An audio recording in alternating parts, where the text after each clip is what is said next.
Hey everybody, it's your girl Bunny. To all of my returning subscribers, hey, how you doing? And for those of you who are new to the channel, welcome. Kick your feet up, subscribe to this family-friendly channel, and don't forget to click the notification bell so you don't miss any posts. Also follow me on Instagram at the same profile name so you don't miss the sneak peeks of what's coming up next. In this video, it's episode 2 entitled, And Dream With Them Deeply. I give a full episode recap with photos offset to the side, and then I give my review at the end. No need to dig around. I have all of the minute marks in the comments. It's all coming up next. The family awaits any additional updates in the hospital waiting area concerning Prosper. They do know that they cannot see him face to face. They can only view him from the window. His daughter Billy is coming from Chicago, and Vi doesn't sugarcoat anything about the situation, and she told her everything that she needed to know. The truth, that medically he's induced in a coma, and they're trying to keep the brain swelling down in order to reduce permanent damage. Micah asked Vi if he can go ahead and call his mom and update her about the information. She should be awake in California, but Vi thinks it's a bad idea to call her with such bad news and interrupt her focus, especially before one of the most important meetings that she's had in a minute. Billy arrives, and it's very evident that she's upset. She says hello to everybody, and Vi says thank you for coming, but Billy says, hey, why are you thanking me for coming like I'm some stranger? I am his daughter, and what was my father doing at this event anyway at his age? By this time, Nova comes out and she says, hey, don't blame her. If you want to blame anybody, blame me. It was my event. Billy kind of cuts her off and tells her, okay, well, the doctor's here. I want to let the doctor know that I am the only blood relative in this situation. No medical information should be given to anybody else but me. And as a matter of fact, I have all of the information that I have as power right of attorney, and that I'm the blood daughter, and any information should be shared with me. I also want to make sure that he gets the best care possible. The doctor tells her, okay, let's go ahead and get your documentation and we'll take care of everything for you. The family has been at the hospital all night long, and Vi just tells everybody to go home, get some rest, and she'll stay at the hospital with Prosper. Now, Hollywood has a big TV interview concerning the grand opening of the Real Spot, so he really needs to get some rest. Darla reminds Ralph Angel that she needs to drop off a prescription before they leave and to meet her out front. And Micah offers to walk with her. They're excited because they have an OB appointment to find out if the baby is a boy or a girl. While Micah makes a call, a cop tells Micah to move his feet and gives him a little shove because there is an emergency with the patient trying to get through the walkway. That touch from that police officer sends Micah into post-traumatic stress symptoms from his personal experience with police brutality. Hollywood can tell that something is wrong, and Micah vents about how they were only trying to do something good, and look what happened. Hollywood encourages Micah to come to the grand opening of the Real Spot. There'll be a TV crew there, and then maybe he can display a lot of his photos. Micah lets him know that's a good idea, and he'll be there. Charley attends the meeting with some bigwigs, and they inform her that they have had their eyes on strong local political leaders. It's possible for a national stage. Charley emphasizes that there's still a need and focus on St. Joe. Someone else reminds her that she can do more at a state level. She's charismatic, outspoken, a black woman with an MBA, and she's already high profile. They feel that she is the future, and the party is looking to take back state legislation across the country, and Charley is a good candidate for state senator. They even ask if they can start to spread her name around. Charley is flattered, but if the conversation continues, she still needs time to consider. They tell her not to take too long, and also remember scrutiny will come if she decides to move forward. They warn if there are any issues that should be brought to the forefront to talk about it now. This will give her full support from a lot of people. Charley takes a pause, but then answers, there's no skeletons here, and she takes the gentleman's card for a potential callback. Billy approaches Vi about her signing off to the medically induced coma for Prosper.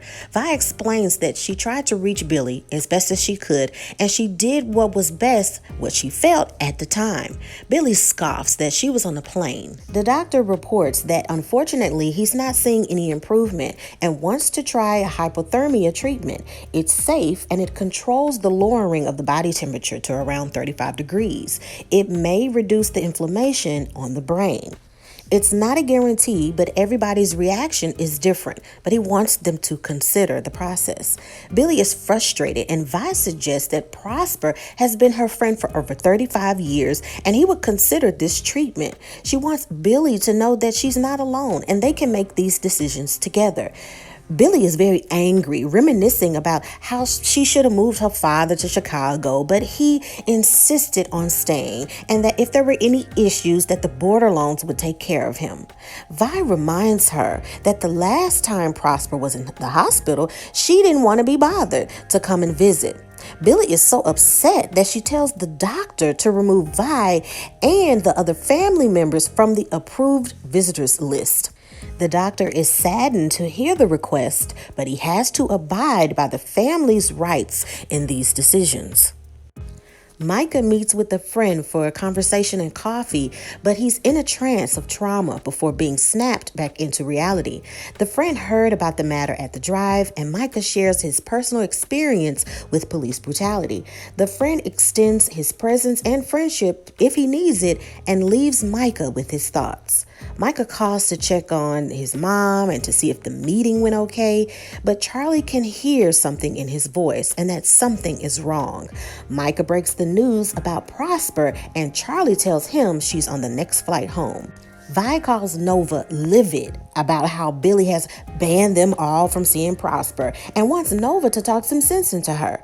Nova gives Billy a call and leaves a voicemail message, simply asking for her to give her a call back. She calls one of her staff members with True Papers and wants to have a staff meeting. There's a certain hashtag that's trending, and she wants to have conversations to nip a lot of things in the bud. During the call, she notices a lot of static, and she's been hearing that same static while on the phone, even with Aunt Vi. She says that she feels uncomfortable speaking on the current line, and it's evident that someone is tapping in. Ralph and Darla get good news that they're having a little girl and have a moment of happiness in the midst of everything that's going on and difficult times. Hollywood starts small talk asking what Vi is doing, and she tells him that she's preparing a package for a shelter. Hollywood confirms that St. Joe's news team will be present at the grand opening of The Real Spot for a segment. He wonders if he should cancel the entire thing since Prosper's in the hospital, but Vi says Prosper would want him to continue. Plus, it's bringing awareness of the new business and the importance of mental health concerning Black men. He thanks her for her kind words and even calls her a good luck charm. Ralph and Darla enjoy lunch outside and joke about her cravings. They also notice how the hospital was very overwhelmed and understaffed. Darla wants to have a home birth. She wants to feel safer at home, and maybe they should hire a doula, a midwife. Ralph just wants her to be happy, and if there's anything that she wants, that's fine. They come to a compromise that if anything's wrong, that they will go directly to the hospital. Charley has arrived to the hospital and is surprised to see Billy. Charley lets her know that she just got back from California and wants to know how Billy is holding up. Charley learns that the family now isn't allowed to see Prosper. Billy feels that Vi has just crossed the line. She's the daughter and she should take control of the situation. Charley wants to know why, but just respects her decision. Charley reflects that, wow, you and I are alike. There's that aspect of control. She always thought that she could fit her father into her schedule and that she missed the last moments with him. She was chasing power, money, and she'll never get those moments back. She hopes that Billy will get to be there, listen, and respect her dad by letting others love him. Billy says that she's not trying to control him, but it's actually always been the other way around. Charley extends her time to let her know that if she needs her, she's there, before she leaves. Nova runs into a resident named Dominic. She also met Loretta when she moved in the other day.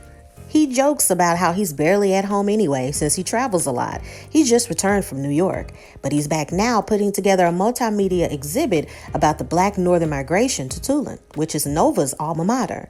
He teaches cultural anthropology. He's a fan of her voice and her work. He grabs his artwork before extending a friendly goodbye.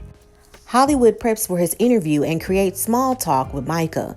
He shows him the war room, which will be a safe place for men to talk about certain matters face to face. He even has a special chair for Prosper when he returns, not if. He's even allotted a big wall for Micah to display his photos. Meanwhile, Hollywood keeps texting Vi, "Where are you?" And she replies, "Be there soon." We find out that Vi has been helping a woman named Celine who has been abused. She's hiding and has her son Gabriel with her. She's worried that his dad will find them.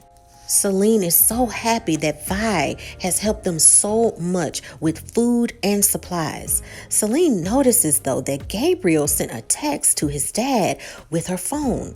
But Vi tells her gladly that that text never went through. It timed out due to poor Wi-Fi. Celine wants Vi to talk to Gabriel about why they can't see his dad right now. Vi wants him to express how he understands the situation and what's going on. And he explains that he knows that they're there because Daddy gets too angry at times, and the goal is not to communicate with him for a while. He wants Vi to stay so badly because no one ever comes to see them. Vi apologizes that she can't stay there and she has somewhere to go. But Vi can't turn away from their faces and decides to stay. Celine thanks her with tears in her eyes, and Vi steps away to go to the restroom. Vi leaves a voicemail for Hollywood and says that she ran into a problem at the diner and it has something to do with the plumbing, and she'll get there as soon as she can later. Darla shows off her healthier meal selections to Ralph and asks Ralph if he can pick up her prescription since the pharmacy closes at 7 p.m. Ralph says that he can go, but he's nervous about going to the hospital. Hospitals have always made him feel some sort of way.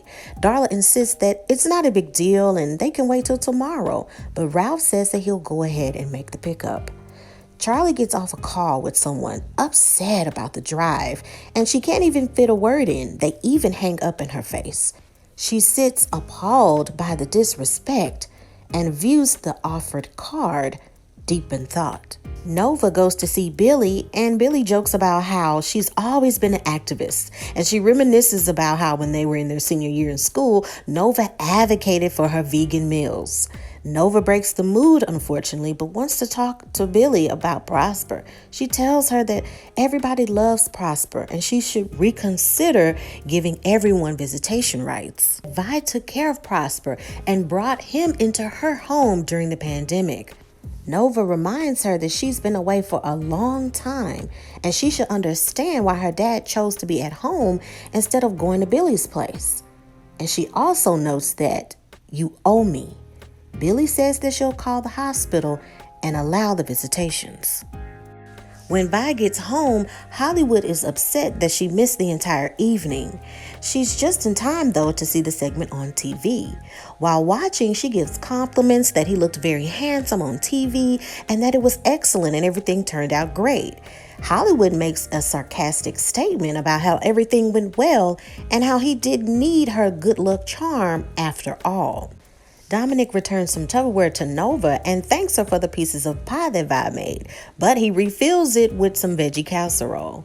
Nova learns through a little bit of small talk that who she thought was his girlfriend is actually his sister. She thanks him for stopping by because on that day she needed some kindness. He offers an ear and wants to know what's wrong. She shows him a trending hashtag, cancel Nova Bordelon. People feel she hasn't addressed a certain relationship with someone who conflicts with her values and recent opinions. She feels that she expresses herself with her work and doesn't owe anyone any explanation about her personal life. He agrees but warns that when you ask people to follow you, they do have high expectations, and it comes with the territory. She has a gift, and it comes with a cost. She feels that she's lost her man because she loves to live in her truth. She's exhausted from being with her family members at the hospital all night and excuses herself to get some rest. He tells her to enjoy that veggie casserole and emphasize self-care because everyone needs her voice. When Ralph goes to the hospital, he pays a visit to Prosper's room, but he doesn't see Prosper in his hospital bed. He begins to cry with panic, but gladly, Prosper was just in the restroom. Ralph is relieved and shows him the sonogram. He wanted Prosper to be the first to see it. Ralph tells Prosper that he still has time to talk things out with his daughter, and they embrace one another and tell each other they love one another and shed much needed tears. And that is the end of the episode.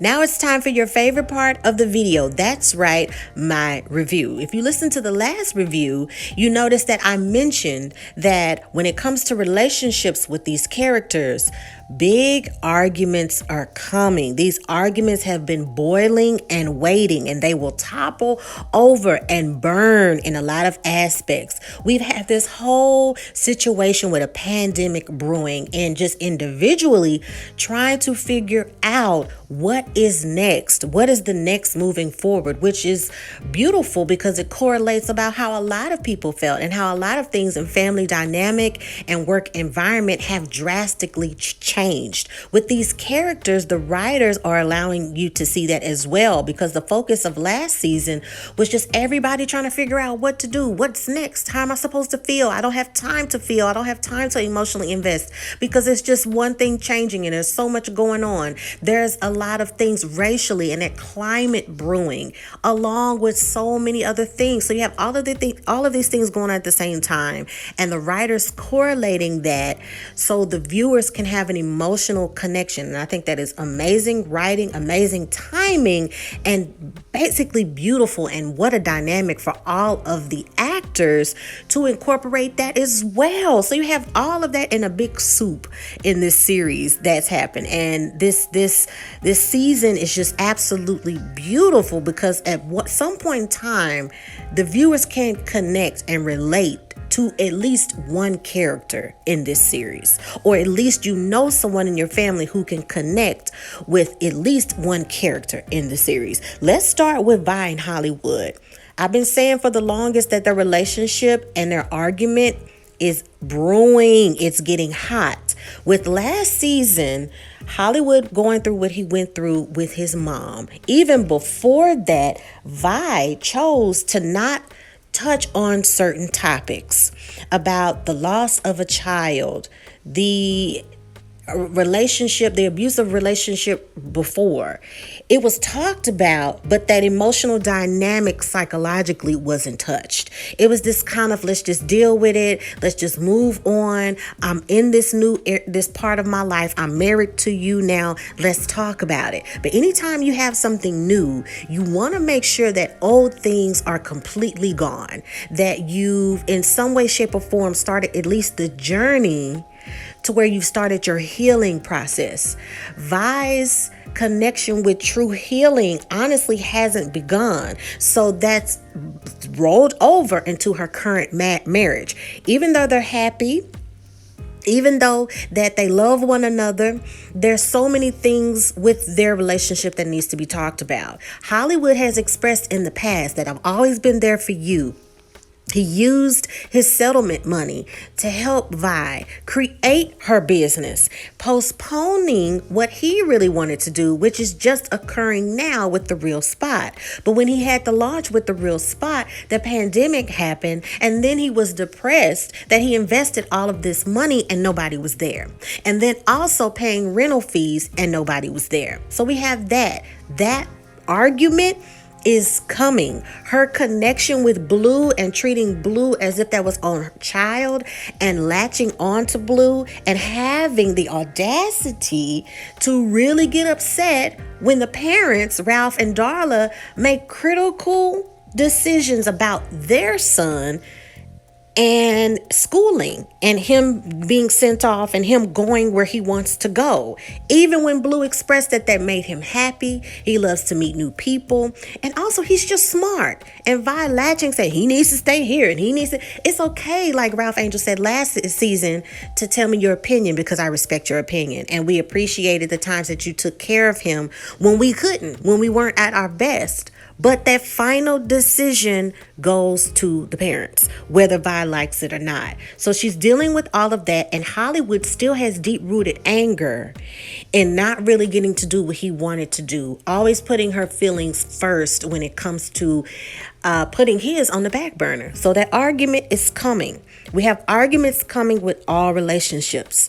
Let's talk about Charley and Davis. They had their moment last season when she communicated her hurt and it finally coming out how hurt she was, and Davis expressing how he didn't love himself and all the things that he did, which is cool. You've kissed and made up. You're kissing and you're spending time together and you're sneaking away, and we see that they've both reached a compromise to where they're going to talk to the family about it, but there's still anger there because it's just like, oh, we've said I'm sorry and we made up and we feel that this relationship is best, but it's not going to be this let's hold hands and skip down with rainbows and unicorns, because there's still anger with the family members because they felt some type of way and saw all of the hurt and pain that Charley went through. So there's some arguments with that. Charley also dealing with getting sick, her taking care of so many other people, and now with her role with St. Joe, she's trying the best that she can, but she's still getting the backlash and she's still getting the frustration from the residents and the disrespect of them hanging up in her face. And she's so frustrated that she looks at the card and is like, well, maybe I should talk and think about my own happiness because it's interfering with my growth. So that's coming. We have Ralph and Darla. They're in the midst of enjoying their new marriage, her being pregnant, but they also have these conversations that they need to have when it comes to financial strain. They are financially strained right now, right? Darla's trying to stay calm and peaceful, trying to take care of her body and eat right with the baby. And Ralph is doing what he thinks that's best, but we do have the aspects of loans and that, being on the back burner and their son being away. There's an argument brewing as well. It's conversations that all relationships this season are not having, but now they're being forced to talk about those things. If you don't bring those things to the light, the writing is showing that those issues will come up whether you like it or not, and it's coming. With Prosper and Blue, we see that relationship, that father and son. Even though Prosper's not his father, we see that dynamic in a relationship. But the relationship strain with Prosper and Billy is coming as well. For the longest time, Prosper has talked about his daughter. But as the viewer, we've only received little sprinkles here and there about their relationship. They haven't gotten to the crust of that. So that relationship is brewing now that she's finally there.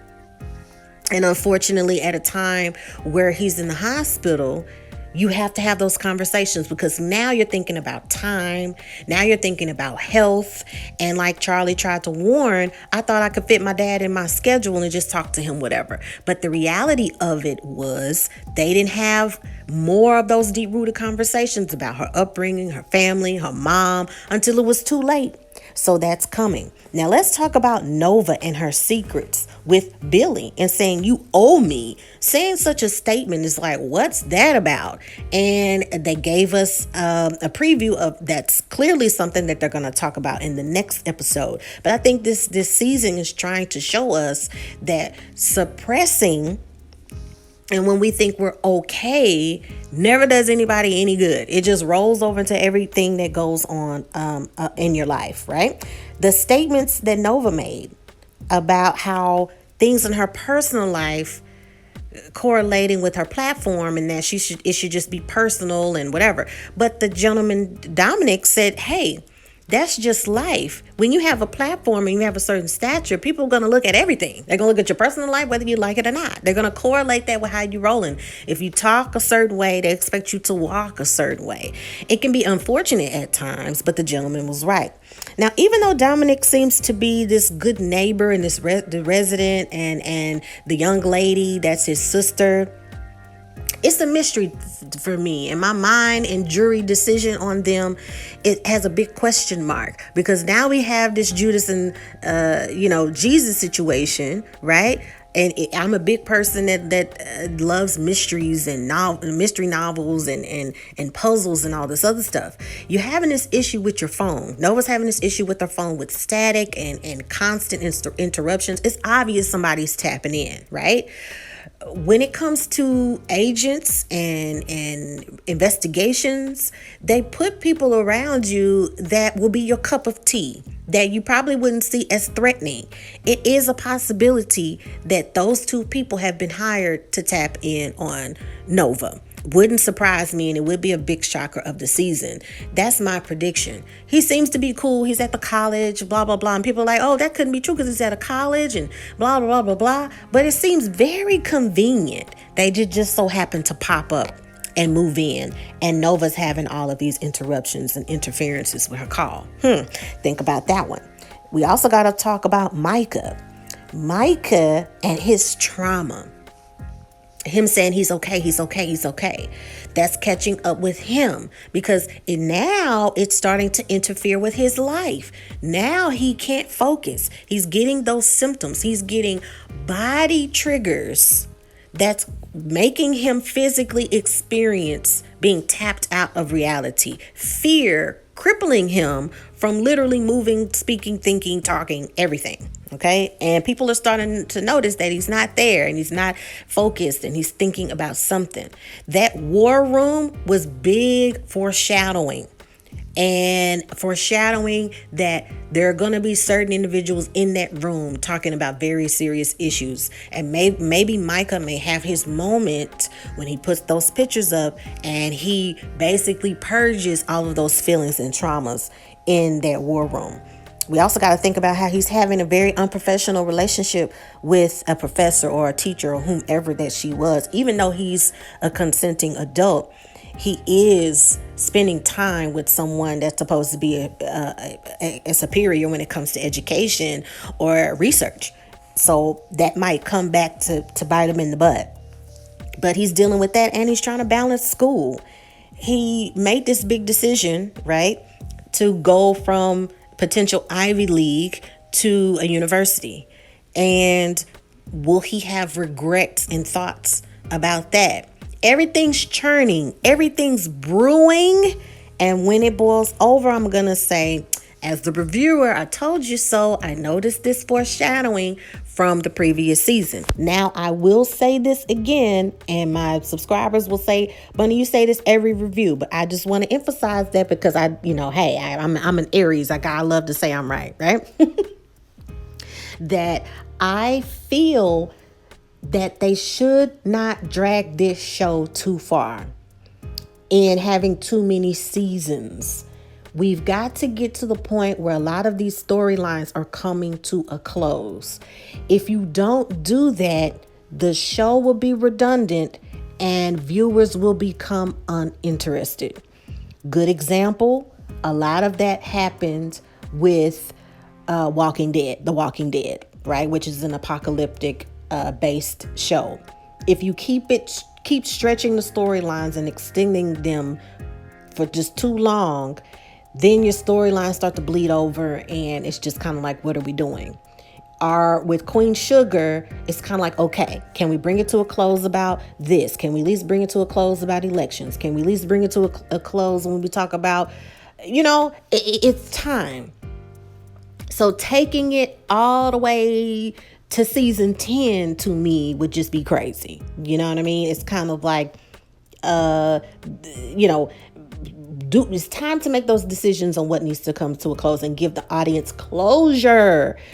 I feel out of this entire show, the true closure when it comes to a specific storyline within this series is when it came to court cases and people going to jail, and you know what I mean. How a certain last election, we knew the finalization of that.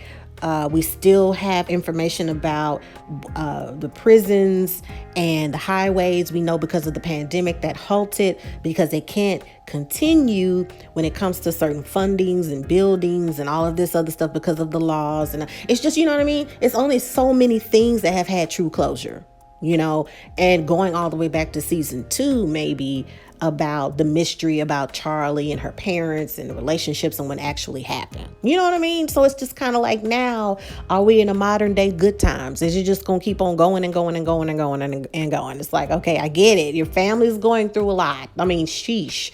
You know, we got the family, the land. Like, I get it. But can we get closure?